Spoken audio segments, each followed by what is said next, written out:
So good morning and welcome to Mosaic and our new study on the Gospel of John. We've got the flyers. I put some down at the information desk. There's some here for us. If we need more, we can get more. I'll probably print some more next week for the information desk again. It's just an opportunity for you to invite friends or whatever. This week is going to be introduction. If we were studying an epistle, right, to the letter of, say, Philippi, the Philippians to the letter of Philippi, I would do my old joke of, hey, before we read these people's mail, let's get to know them, and we'd study about what the city of Philippi is. But this is not that. This is the Gospel of John. So, but it does still, I think, need an introduction and also a why are we studying the Gospel of John? So we're going to really just do that this week. We probably won't even get to 1:1. We're going to read it, but I'm just saying we're not going to study that till next week. So if you invite people, they're not going to miss the opening passages of the text. Also, when we start a new series, I'll often touch on this. It's become kind of my I don't feel like I have a life verse, but I do as a teacher, and this is it. This is from 2 Corinthians 3:18. It says, and we all, with unveiled face, beholding the glory of the Lord, are being transformed into the same image from one degree of glory to another. It is this idea that as we see Christ, we are transformed into Christ likeness. The more we see him, the more we understand him, the more Christ-like we can become. That's true, but it also can be not true. Meaning you can write 800-page tomes on Jesus and not know him at all. Okay? So that's part of what I want us to get this morning. When I talk about this, and I talk about that verse and why we're doing the study is we want to know him. Don't hear me say informationally, we're going to get to know him. That's not what I mean. I mean, Adam knew Eve and they had a son. God knows Israel and Israel only.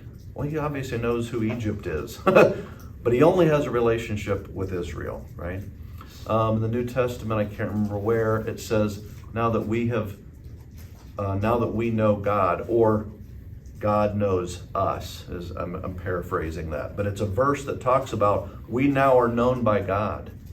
And what it's talking about is salvation, it's a relationship. He knew who I was before I was anything, right? So it's not saying he informationally knows me now, it's that now we're in a relationship together. That's the main thing I want us to take from the Gospel of John study, is that. Not more information, but more relationship. If John were to summarize why he's written the book, it's really covered in another verse, but I think this helps set it up. This is John speaking of himself, and he says, he who saw it, that's John, not John the Baptist, but the Apostle John, who saw it has borne witness. His testimony is true, and he knows that he is telling the truth, that you may believe. He is wanting to make sure that we know this is eyewitness testimony. I've seen it. What I'm telling you is true. And why am I telling you? Because I want you to believe. Okay? The very last verse of the book of John says this. But these things are written. Everything will have gone through when we get there, but I want to give it to you up front. But these things are written so that what? So that you may believe that Jesus is the Christ. That's it. On that flyer, I corrected it for grammar, although it was against my better judgment to do that. At the very end, it says, read the second paragraph, somebody.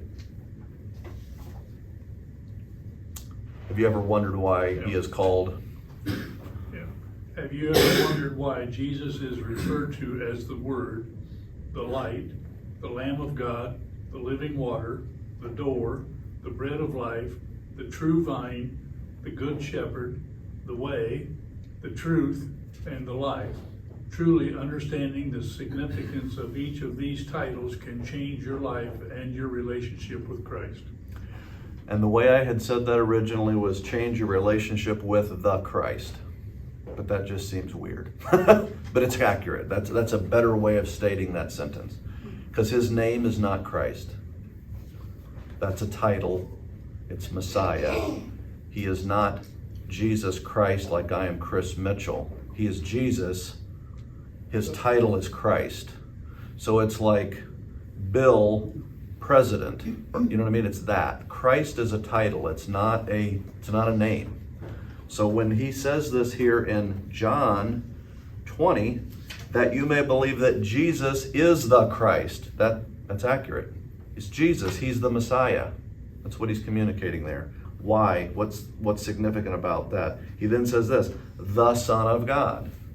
Well, if he's the Son of God, that makes him equal with God. They're of the same nature. And that by believing you may have life in his name. The purpose of the entire book of John is so that you would believe that Jesus is God, the promised Messiah, and that believing in that, you have life, eternal life. That's the point of the book of John. So we're going to get that up front, and then we'll see it play itself out as we go through. Matthew, Mark, and Luke, you may have heard a term called the Synoptic Gospels. I've heard that. I couldn't have told you what that meant a month ago. Figured this out. Matthew, Mark, and Luke are 3 eyewitness testimonies of an event from 3 perspectives.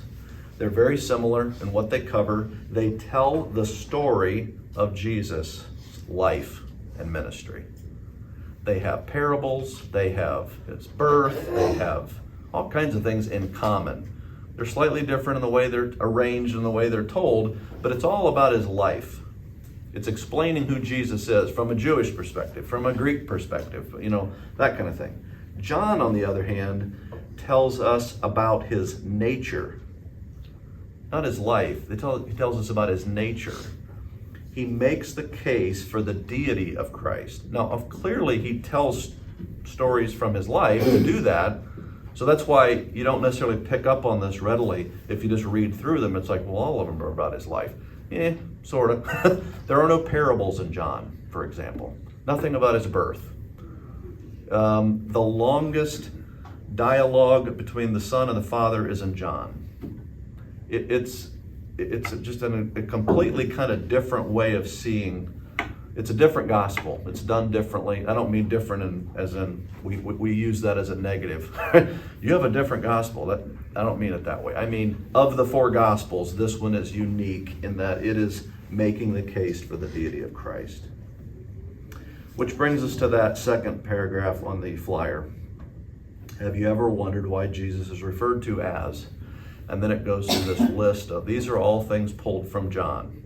These are ways that he's communicating this truth to us. He's the Word. We'll get into it next week. Logos, however you pronounce that correctly.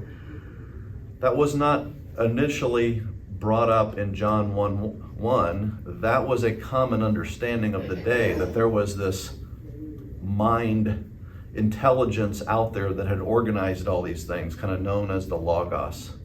And he's saying, hey, I can tell you who that is. You believe in a Logos? Here, this is him.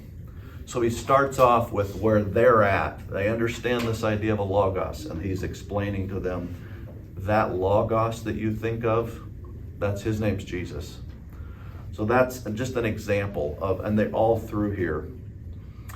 So when I say trying or truly understanding the significance, you understand the Good Shepherd, right? But what's the richer meaning of that? That can change us, understanding that richer meaning. We talked about the deception. Mark's brought it up. It's in the flyer. We'll look at it here in a second. What is the antidote for the poison of deception? I say it that way. I thought about that for a while of how to say that. It is a poison. When you are deceived into doing something that is an error, it can be deadly. It can be deadly. It is a poison. I don't know if you guys have thought about this before or noticed this before. I had just recently seen something. It was an interview with a man who's written a book about, I think it had primarily to do with communism, but he dealt with a whole bunch of different revolutionary type events and how all of them target Christians. All of them target Christians, and like in incredible ways. Like, just anyway. And not even Christians as in that they might even be truly saved, but like doing horrible things in public to nuns because they're associated with Christ, so let's destroy them, and do it very publicly and very viciously, that kind of thing. So let me read through this a little bit. Have you ever wondered why tyrants, people that are dictatorial in the way they use their power, why they always persecute Christians? Again, why in the world would, say, the old Soviet Union have it in for the church? Why not just go after America? You know, that's their political enemy. Why would they care about the church? It's because that's the real enemy. They're arbiters of lies, and we're holders of truth, and lies cannot tolerate truth. It's because their power is built on lies, and we live in a time of almost universal deceit. It is amazing to me how rampant that is right now. Now more than ever, we need to anchor ourselves to the truth, capitalized. It's a name. Jesus, that's his name. He is the way, the truth, the life. So that's what I mean by that. I don't mean the truth about tax rates being lower gives you more revenue. I'm not talking about that. That's not the kind of truth I'm talking about. Gravity is what it is. That's not what I mean. I mean actual truth that is unalterable. Gravity is always true, but I'm just saying in this context what I mean is anchoring ourselves to the person of Christ, which is the embodiment of truth. Jesus said to him, John 14:6, I am the way. Again, notice the thes. It's not a's. He's not a way. He's not a truth. He is the way. He is the life. He is the truth. He is the only of all of those. I say only because he then says, no one comes to the Father except through me.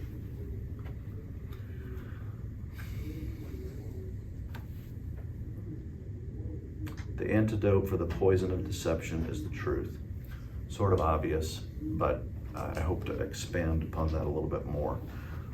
I think it's important too that we talk briefly about Jesus, the Christ, is held in high regard by many who are in hell, and many more that are going to hell. So it's not saying I believe in Jesus, because you can believe in a false Jesus and it does you no good. So for example, the Mormons believe that Jesus is the brother of Lucifer and Adam. And they were sons of the Father who had been birthed by another God. That's not our Jesus. They have that completely wrong, and therefore they're not only not Christians, that That's not even the same Jesus. So I'm married to Brenda. If another redheaded lady walked in and sat down and her name is Brenda, that doesn't mean I'm married to her. Do you know what I'm saying? I don't care if you have the same name. That's not the same person. So the Mormons have a Jesus. It's just not the Jesus of the Bible. It's a different Jesus. Islam reveres Jesus. He's a great prophet. Not the Jesus of the Bible. Their Jesus, he'll come back at the end of the age, and he will be a prophet for the true God, Allah. And he'll tell all of us how we've been wrong all along and get us to convert to Islam. What, really? No, that's not how that works. And he's not God. He's just a good prophet. So the point is, when someone says they believe in Jesus, it's like saying you're married to, Brenda. Okay, that's good. Who is that now? That's really, really important, that we will love and worship and adore and obey actually the right Jesus, not just some figment of your imagination or some character made up by a false religion that they call Jesus. It is also interesting that all these false religions have a Jesus. That's kind of weird, I think. Except for the fact that it makes sense, because Satan would always confuse the truth with lies. Like if we had Jesus and everybody else had Bill and Tom and Larry and Joe, there's no confusion, right? So let's just put a Jesus in all of them, and that way you'll be confused. That's because he's the author of confusion. Author of confusion, the father of lies. In what way can the truth help fortify us against being deceived and manipulated? I'm going to give you this first one because it's just super obvious and it's more universal. Knowing with certainty the facts of a situation can prevent us from being fooled. That's just kind of course, right? The joke is you can take a $20 bill, and you give it to the 5-year-old at Christmas or whatever, and he's like, oh, yeah. And then his older cousin comes up and says, hey, I got 3. You want to trade me for the 1? Yeah, $3 for $1.20. What a deal. That's $3, $1 bills for one $20 bill, right? Why? Because he doesn't understand. You can trick them that way when they're little. He doesn't have an understanding of the actual facts of how, no, this is worth 20 of those. I'm not going to give you 20 of mine for 3 of yours, right? But if you don't understand things, you can be deceived and manipulated. That's just a real basic thing. So I wanted us to that's how it works in all of life. I want to share with you a couple of things now that are just very practical to the world we're living in now. And we'll start with this. Have you guys heard of the Milgram experiments? A guy named Stanley Milgram. This was done at Harvard University, their Department of Psychology, and it was called Obedience to Authority. That was the topic that he was dealing with.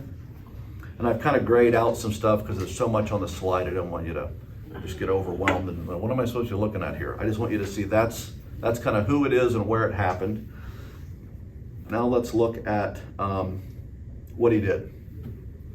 Obtaining his PhD in 1960, Milgram, last name of the gentleman, was ready to expand his work on conformity with a series of experiments on obedience to authority that he had conducted as an assistant professor at Yale from 1960 to 1963. Inspired by Hannah Arendt's report on the trial of Adolf Eichmann in Jerusalem, so this would have been the Nazi war crime trial, Milgram wondered whether her claims about the banality of evil, and explaining that evil can come from ordinary people following orders as they do their jobs, if he could demonstrate that in the lab. Milgram staged meticulously designed sham experiments in which subjects were ordered to administer dangerous shocks to fellow volunteers. Just pause for a moment. You see this over here? There's a wall. these two can't see each other. This is the learner, there's an L. This is the teacher with a T. And this is the guy running the experiment with his lab coat and his glasses and his PhD. And he is asking this guy questions. And when he gets them wrong, he tells him, okay, turn the dial to 30 volts. And he hears the screaming and and then he turns it back to 0. And then he asks another question. And he gets the answer wrong. And he turned it to 60 volts. And this goes on. And they're like, I don't want to do. No, it's part of the experiment. It's okay. Go ahead. But I can't do this. They start crying. These people are crying because they're torturing this person. It's all right. Go ahead. Just keep going. Okay, that's the experiment. Conducting or contradicting the predictions of every expert he polled, Milgram found that more than 70% of the subjects administered what they thought might be a fatal shock to an innocent stranger. It's labeled potentially fatal, 450 volts. Okay, they've missed it again. Take it to the max. 70% of your neighbors took it to fatal in a stupid experiment of an innocent stranger. Over and over. I mean, he was doing this with doctors. He would do it with janitors. He would do it with professors. He would do it with teachers.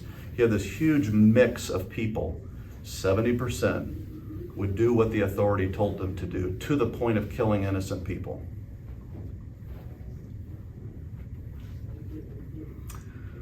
Collectively known as the Milgram experiments, this groundbreaking work demonstrated that human tendency to obey commands issued by an authority figure, and more generally, the tendency for behavior to be controlled more by the demands of the situation than by the idiosyncratic traits of a person. Idiosyncratic is like when I say ubiquitous. Nobody knows what I mean. Idiosyncratic means like this, just your internal belief system is maybe the best way to express that. You believe it's morally wrong to kill people for no reason, and you just did that because somebody told you to. But they're an authority, it's okay, I have to do what I'm told. I'm a good person, I obey authority, right?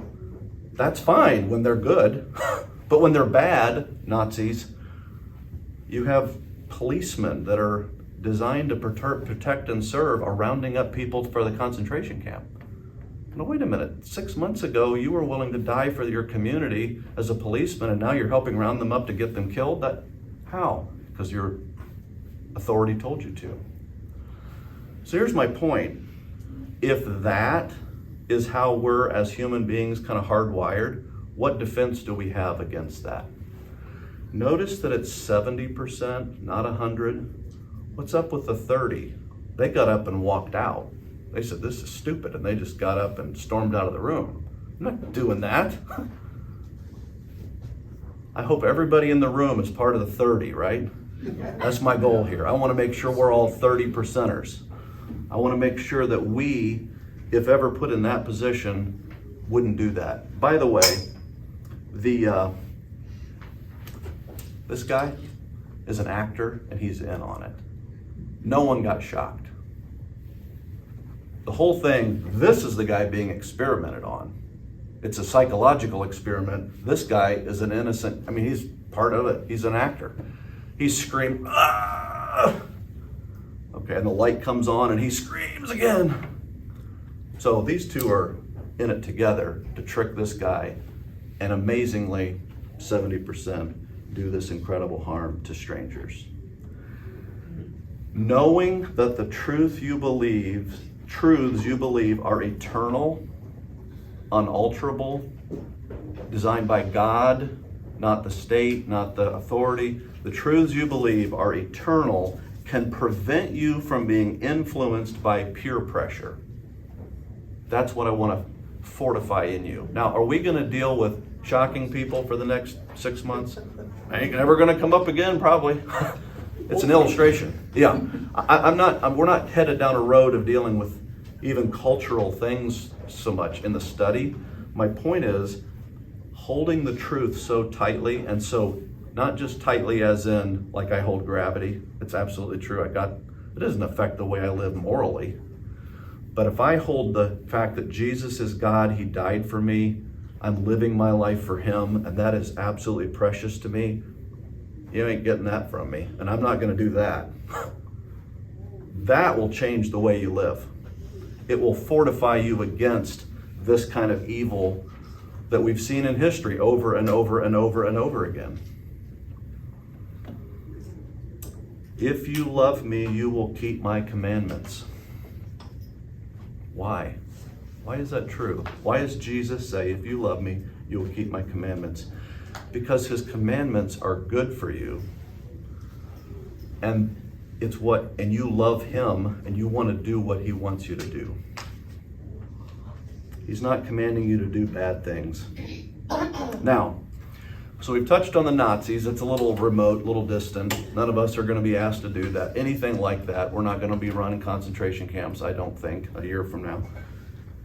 So how does that look today? What would be a similar thing? By the way, I really tried to choose flattering photos. I didn't do what the media always does and picks the photo of somebody they don't like as some, stupid photo. I looked for quite a while and found the best photo I could of this gentleman just out of kindness. He doesn't deserve that, but that's for me and not for him.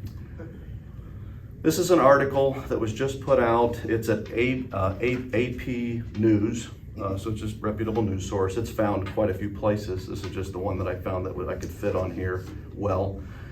Democrat Governor Andy Beshear banned the use of conversion therapy on minors in Kentucky on Wednesday, calling his executive order a necessary step to protect children from a widely discredited practice that tries to change the person's sexual orientation or gender identity through counseling. So what is that saying? That is saying if someone is a 13-year-old boy or girl, let's say they're a boy, they're a 13-year-old boy, and they think they're a girl, right? You can't use counseling to help them understand, no, really, you are a boy. God made you as a boy. That is now illegal in the state of Kentucky. The governor used his executive power after Republicans who control the state legislature repeatedly blocked efforts to enact a state law banning the practice. Beshear said he would no longer wait for others to do what's right. Convincing a boy he's a boy is not right? I thought that was right. No. You can't try to convince a boy that he's a boy. That would be wrong. And so we're going to ban that practice. And he's tired of waiting for these people to ban that. So he just steps in and does it. Part of the debate in Kentucky, by the way, was they wanted an exception for religious leaders and parents. So as my child is struggling, I can talk to them about this. And if I'm a pastor, I'm allowed to give Christian counseling on this topic. And that's what they would not let be in the law. That's why it kept not getting through. And so from everything I've been able to find, he has not carved out those exceptions in this. So what they're saying, well, I'll give you the response. Oh, wait a minute, I don't think I finished that. The governor used his executive, no, I did that one. Here, this is another one, this is classic. You see this a lot. My faith teaches me that all children are God's children. There's a thing about millstones and bottom of the sea, that kind of thing that comes to mind. When you do this unto the least of me, the least of my children, Okay, Beshear said during the signing ceremony at the Kentucky Capitol, and we're and where practices are endangering and even harming those children, we must act. The practice of so-called conversion therapy hurts our children. My point is, they are never going to come out and say, we are evil, we want to do evil. We are the evil that they have to stamp out. That's the way that works. They're always going to put this as they're the good guys and you're the bad guy for doing the actual right thing. The Family Foundation, and this is something I found that the Family Foundation and Focus on the Family were in league together. They were both working together on this. So I'm not saying this is a statement from Focus on the Family. I actually went to their website. They don't have a statement, which is kind of disappointing, but the Family Foundation did. A socially conservative, that would be people who have faith, who believe the Bible is true. A socially conservative group based in Texas quickly denounced Beshear's action, saying it trampled on the rights of parents and suppressed religious expression, because there's no exemption for them is why. This order, like previous failed legislative efforts, is designed to promote false LGBTQ ideologies and muzzle Christian counselors, therapists, pastors from helping children struggling with sexual orientation and gender identity confusion. David Wells, the group's executive director, said in a statement. Anticipating such an attack, Beshear said his action does not force an ideology on anybody. You don't have to believe it, you just have to stop believing what you believe and do what we tell you.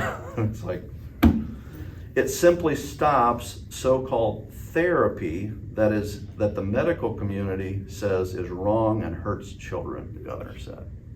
Now, are there examples of this conversion therapy being done in ways that may be harmful? Sure, and so we should probably go after those folks, but that doesn't mean you should ban Christian counseling on the topic, right?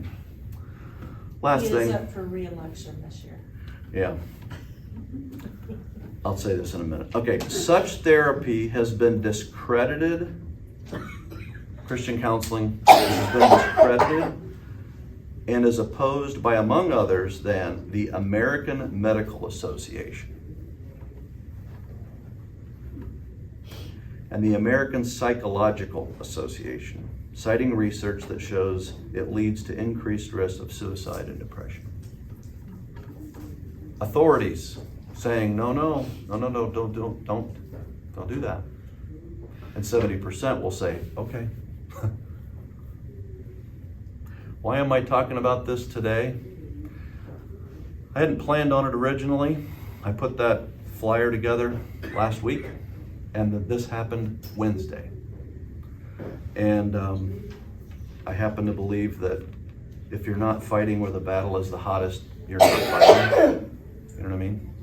If I'm making a case for things that nobody is talking about or nobody cares about, then that's good sometimes. But if there was a law passed in Canada a couple years ago where you couldn't do such and such, I don't remember what it was, and pastors all over America said, that's what we're teaching on Sunday. You tell us we can't do it. Yeah, we're going to do that then. I mean, the Protestant Reformation was started by when the Queen said you cannot teach the Protestant gospel. And all over England, guys go, oh yeah, watch this. And they did. And a bunch of them burned at the stake for it. So I'm doing this in part because this has to be dealt with today. But it just happened to really fit well with what I was planning to talk about. All right, last thing. Governor Tim Walz, this is, by the way, just in the same article. Governor Tim Walz, Vice President Harris's running mate, issued an executive order in 2021 banning conversion therapy. Same exact thing. In his home state of Minnesota, and in 2023, the state took things a step further by passing a law. Now it's, in other words, executive order, and then they followed it up with an actual law. He also has done an executive order saying that if a girl from Wisconsin, it was explained this week in something I was listening to, it was a lady. I told Brenda, I said, unleash the mama bear. This lady is fired up and using language I can't play in here, but she was mad.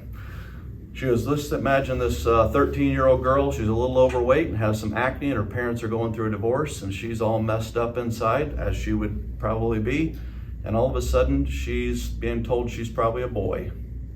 and she lives in Wyoming or somewhere, Wisconsin. So her friends drive her to Minnesota. Minnesota governor has banned any ability for the parents to get access to get her back. They have taken the child at 13. They've taken away the parental rights. They will pay to have everything done. Chemical like castration if it was a boy, making it so that this girl at 25, when she changes her mind, can't ever have kids. It's insane. And that's Tim Walz. So as bad as Bashir is, Tim Walz is like on steroids with that.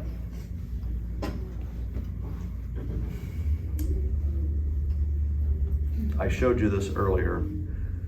Muzzling Christian counselors and therapists. So are we muzzled, or do we say no? We're gonna do the right thing.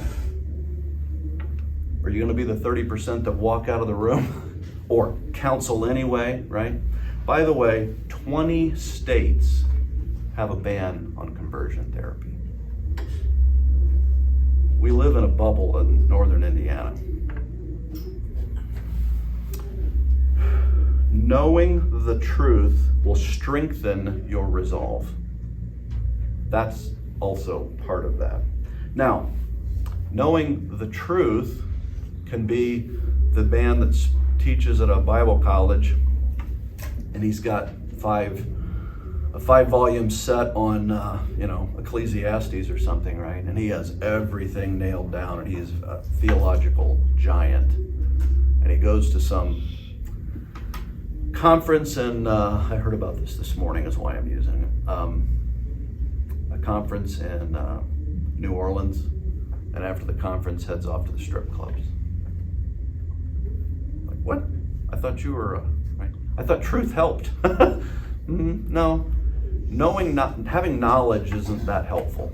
Knowing the truth, Jesus, relationally, that's where that gets practical. Now, super painful to talk about this, but it's true. Do you know who this is? Steve Lawson. Steve Lawson, he's a little less famous than MacArthur, but of the same caliber. Some thought he might take over when MacArthur steps down. One of the most solid theological guys around, bold, proclaims truth in ways that are very encouraging. He was the dean of preaching at MacArthur Seminary. He had a church in Dallas. He was the associate professor of whatever down at Ligonier Ministries in Florida. So I mean, he's in colleges all over the place. He has a weekly Bible study he does like online that has thousands of men around the world that tune in. He has a ministry called One Passion Ministry, and it's one passion for preaching. He's training preachers all over the world through his One Passion Ministry. Pastor Steve Lawson has been indefinitely suspended from his role at Trinity Bible Church in Dallas, Texas.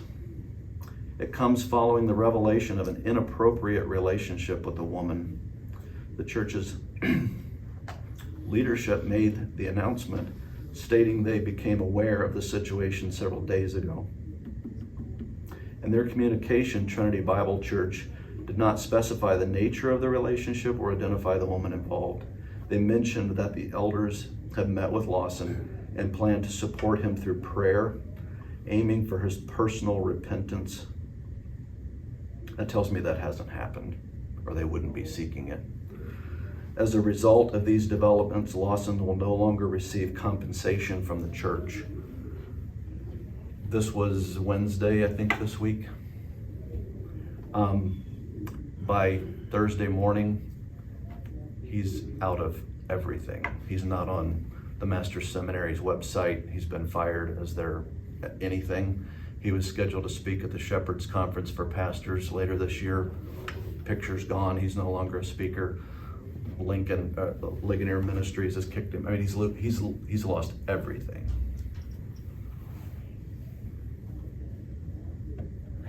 Not many of you should become teachers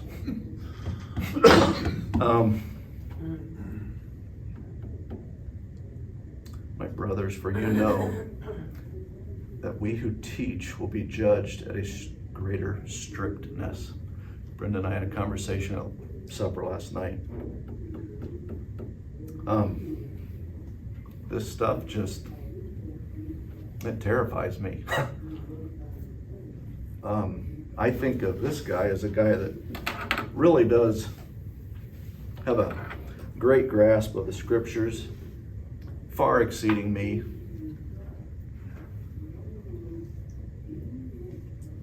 Don't know the story, don't know if it was a moment of stupidity or if it's a 30-year affair. I have no idea what's going on there. I remember the story of that was told by Chuck Swindoll. He's in Canada at some hotel speaking at a conference, and he's had supper and he's going to his room, and just as the elevator doors are closing, handshakes in there and the doors open, and it's these two ladies of the evening, very obvious, and they're wanting to go to his room with him.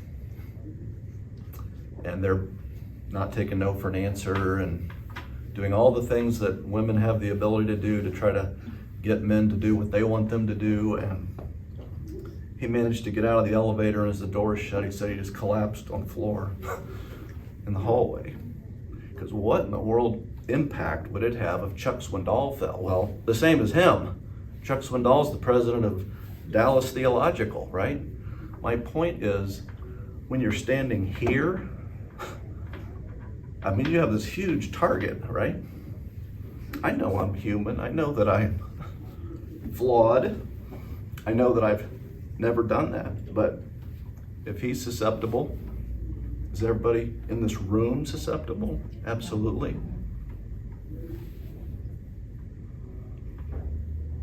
Knowing the truth will strengthen your resolve in direct proportion to your relationship with Him, Him being the truth. This is not knowledge. It's relationship. I told Brenda, I have an empathy meter that's broken. It's like pegged over and just, it snapped off the needle kind of a thing. It's a flaw almost. Brenda has had a lot of experiences over the years where she's been hurt by people that were friends that maybe moved away or something. So we all have those things that just can be more sensitive to us. I shared with her that my fear is that if that ever happened, it would kill her, which would kill me. That's a reason why this is such a concern, but the bigger reason is the damage. I am nobody special in terms of, I mean, nobody knows who I am except the 25 of you, you know. I'm not a Steve Lawson, but he'll pick off little people too. So the impact that would have on those who I've taught, and most of all, the shame it would bring on God.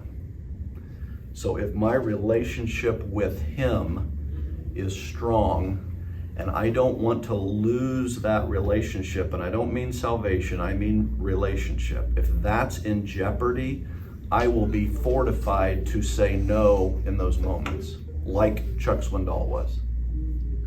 That speaks volumes of his relationship. Mr. Lawson, I think, probably has more theological knowledge than Swindoll, just from listening to the two of them. By the way, Steve Lawson may have a good relationship with Jesus because David did, and David fell, right?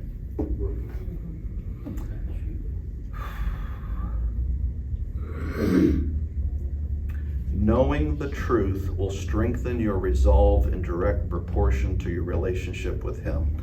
Everything we're talking about is in relationship to why are we studying the Gospel of John? Because we are living in an absolute cesspool and we need to be fortified in relationship with Jesus. And that's what I hope to gain for me by studying the Gospel of John, and by proxy, I hope you're helped by it. Because we live in a time of great deceit, we need to anchor ourselves deeply in the truth. By the way, anytime you see truth capitalized, that's a name. That's Jesus. That's what I'm talking about there. This is from Colossians. Put on then God's chosen ones, or as God's chosen ones, holy and beloved, compassionate hearts, kindness, humility, meekness, and patience, bearing with one another. If one has a complaint against another, forgive each other as the Lord has forgiven you. So you also must forgive. And above all, put on love, which binds everything together in perfect harmony. And let the peace of Christ rule in your heart, which indeed you are called in one body, and be thankful. Here it is. Let the word of Christ dwell in you richly. You can't let the word of Christ dwell in you richly if you don't have the word of Christ. Number one. And number two, Mark said it earlier, we need more than 50 minutes a week. I was talking to Pastor here a couple weeks ago. We met and had a good conversation. It was all good. I emailed him after, hey, thank you. And he emailed back, stay in the word, not just for teaching, because you need it. Amen, Pastor. That's what I'm telling all of us. Why are we studying the Gospel of John? Because we are striving to let the word of Christ dwell in us richly. That's what I want for you.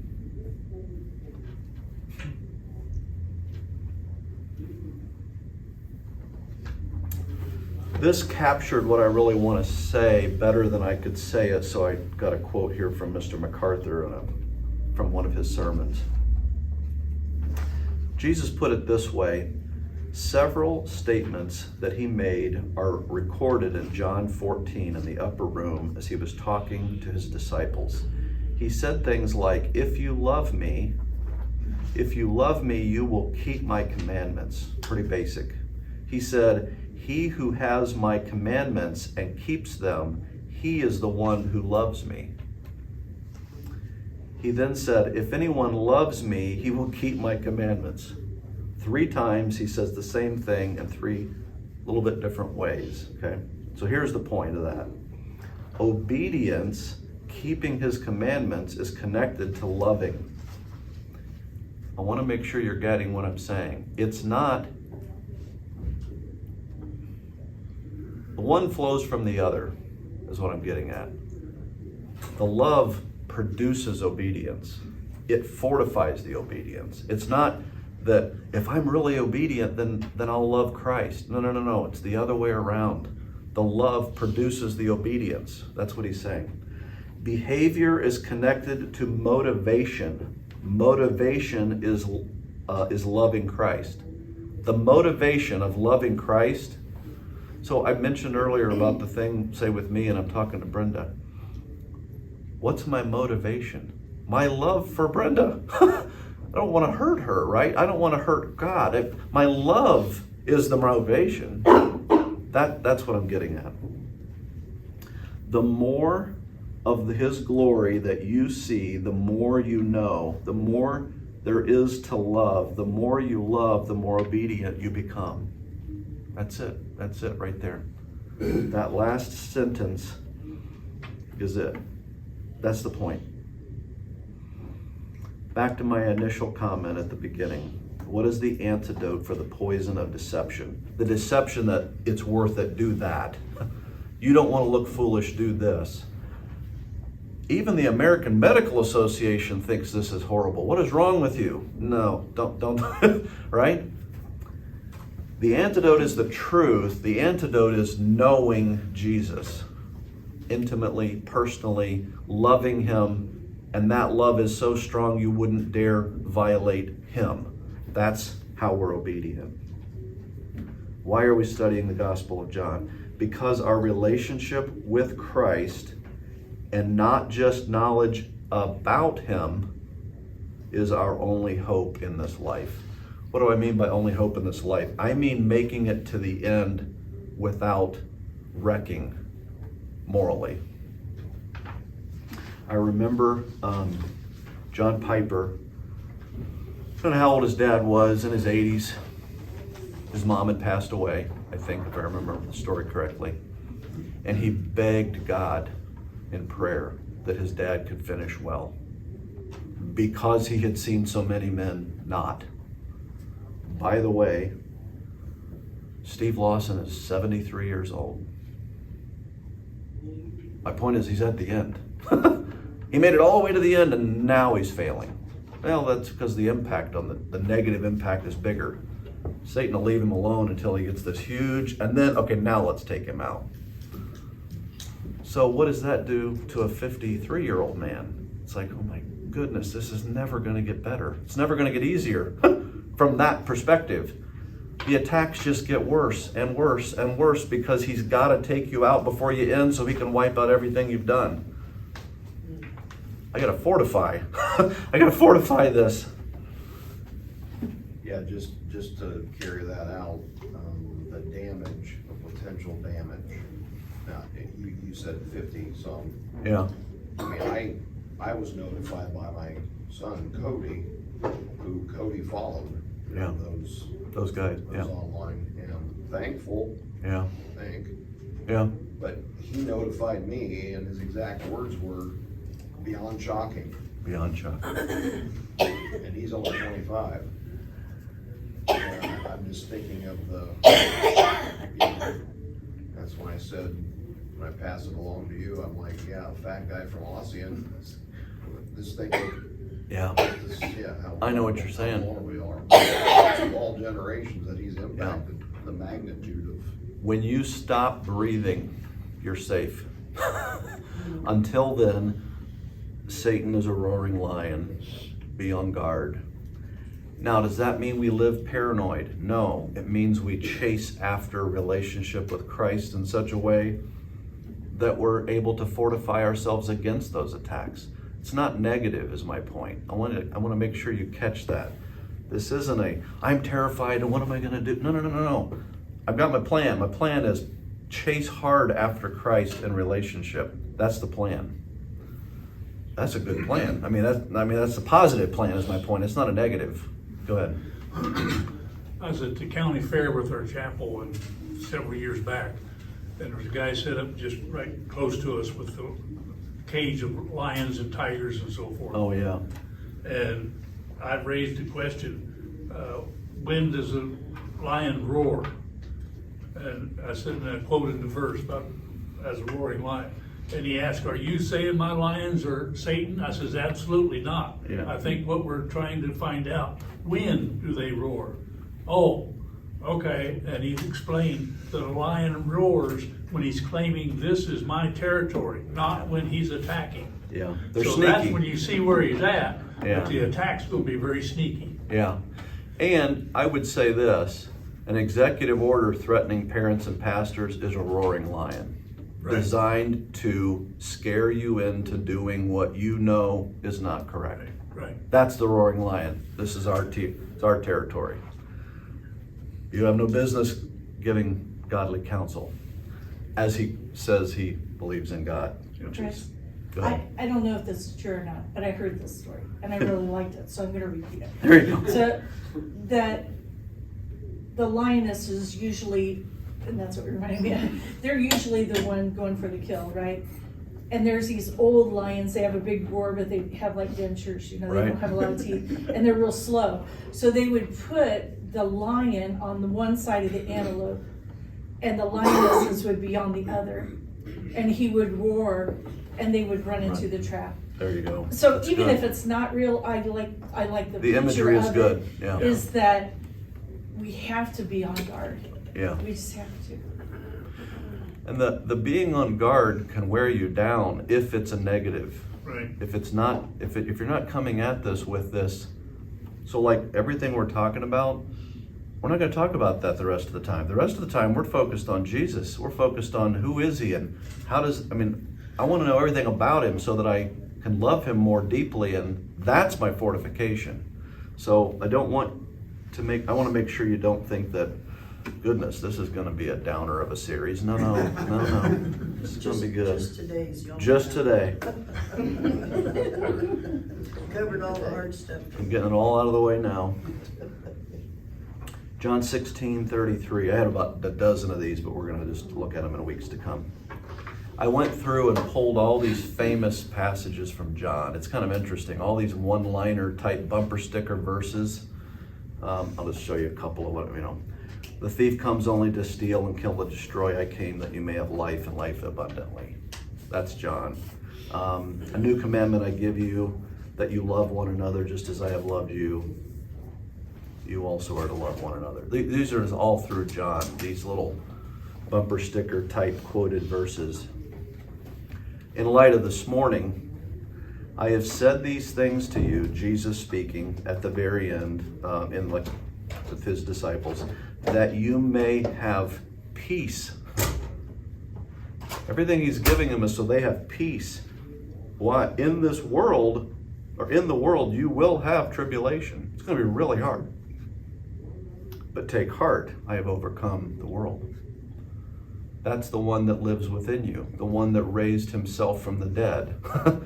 We have all the power we need if we're relationally connected to him. I'll shut up, we have a few minutes. Main takeaways. Do you have any? I'll share mine and we'll wrap up. Go ahead. I think when we look at church history Mm-hmm. and we look at the churches today,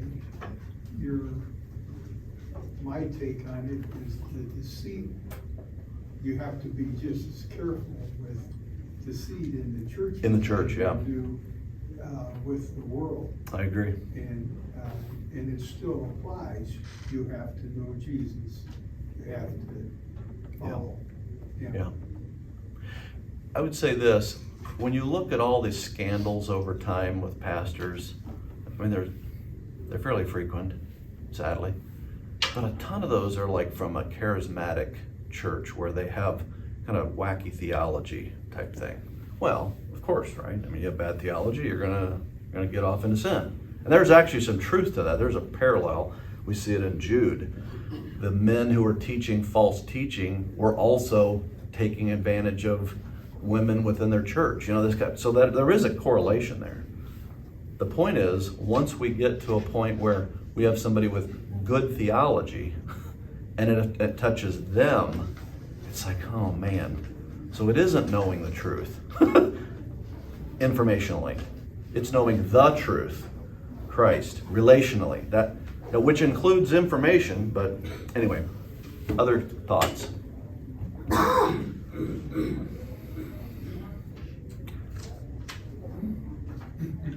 Big question, is anybody safe? No. Yeah. Once you're done breathing, you're safe. Yeah. It also means prayer for each other. Yes. As a class, Yeah. especially. Because we're being informed of the truth. Do we know the truth? Yeah. Brought it up before. Brenda was a bank teller for years and caught several counterfeits at, 30 bills a second count rate or whatever. I'm making that up. But you know what I'm saying? They count really fast because they do it all day. And back up to, there's the counterfeit. Why? Because you deal with the truth all the time. Deception is obvious. With money, that's true. Also with spiritual truth. If you're so filled with the truth and you hear something that's not right, you're like, wait a minute, I don't think that's right. You'll pick it up much quicker when you're saturated with truth. Good. I think the question that John just asked, is anybody safe? I think you're more safe if you're not in the Word. Meh. You know what I mean? Yeah, If you in a were way. Living, Yeah. if you're living the life of the world, Satan's going to leave you alone because he's right where he wants you to be. You're ineffective and Yeah. he's got you off the battlefield. And leading others astray. Yeah. So, by the way, that's not a good way to be safe. No. There's a parable about that, and that the servant that buried his talents was not treated well. So, you may be safe temporarily from Satan, but it's going to end badly. But it's a good point. By the way, I went through this stuff a lot. I never cried till right now when I'm talking to you guys, so sorry for emoting. Drives me crazy, but That's who you are, it's okay. Yeah. I got used to that as a missionary. I'd sit all day in the chapel and talk to some of the worst situations you could imagine, yeah, and no tears, yeah, because the Holy Spirit was involved with me ministering to that person. right. I go to a church to tell the story of our ministry, and I flowed tears like crazy. I couldn't shut them off. Yeah. I said, I'm used to it, you're not, I apologize. Ray, you had your hand up. We can't lose sight, though, of the fact that Satan is powerful, but Jesus is more powerful. Jesus is in control, Yeah, yeah. and we just have to keep focused right Yeah. there. Yep, I'm with you 100%. My main takeaway, I desperately need to know more about Jesus. No, I need to know Jesus more. This isn't about knowing more about him as an end. We have to know more about him to know him more. But the about is the means to the end of relational knowing. So just be aware of that. Last thing, John 1 through 10 is your assignment. I am going to do my best to give you one each week of where I think will be the following week, because Mark's right, we don't need 50 minutes a week, we need daily. And if you don't have something you're doing, or even if you do, it's not going to be a big chunk. We're never going to cover a lot of material. If you've been here a while, you know that's true. We might get out of John 1:1 next week. No, I actually plan to try to get through this section, but that's what we're going to look at next week, the first 10 verses. So if you want to read through that several times, just kind of think about that, meditate on it, pray. I think that'll be good. All right, let me pray, and we'll wrap up and get you guys to the service. Dear Heavenly Father, thank you for the morning. Thank you for your word. It is sharper than a two-edged sword. And days like today, it feels like it is cut to separate bone and marrow and gotten to the heart of the issue. Lord, I pray that we would grow not in knowledge, but in relationship with you over the next few months as we learn about you. We have to do the about part so that we get to the relational part. But help this not just to be more knowledge. We know that knowledge puffs up and pride comes before a fall and all those things. Help us to remain humble, dependent on you. Help us not to live in fear. Help us to, you say in the verse we looked at earlier, you've given us these things that we may have peace. We are going to have trials, trouble, but you have overcome this world. Remind us of that. Help us to embody that. Bring us back together in weeks to come as we dig deeply into your word, and just pray all these things in Jesus' name. Amen.